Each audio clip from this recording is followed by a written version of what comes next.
Hi, I'm Joseph Wong. This is part 7 of a weekly video series offering tips on how to prepare your child for a post-pandemic world. These tips are helpful no matter how old your child is. If you've been following my video series, you might notice that I believe very much in exposing a child to adult topics.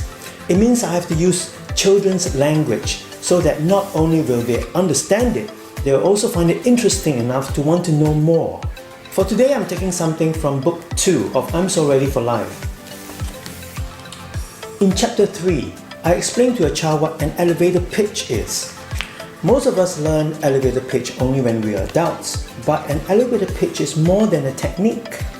It's presenting value from the audience's point of view. Let me show you what I mean with this example from the book.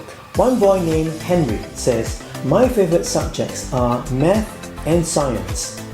Compare this with what the other boy, Darren, says.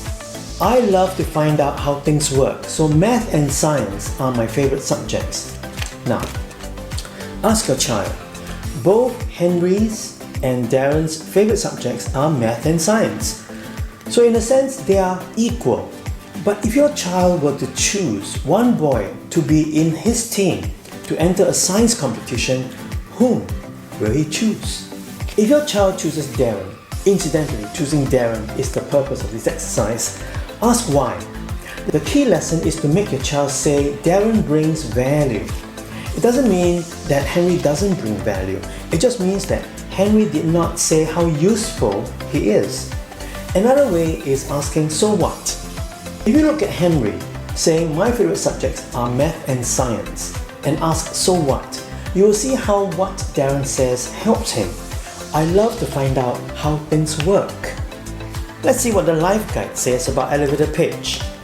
Tell your child to prepare his or her own elevator pitch to introduce him or herself by listing all the relevant things about themselves and creating an interesting story around them, without lying. Remind them to use "so what" to test if their story has value and is interesting enough for their audience. Then, make them deliver their elevator pitch to you. You can use that moment for feedback and more engagement. So you see, I believe that children can learn anything so long as the language is right.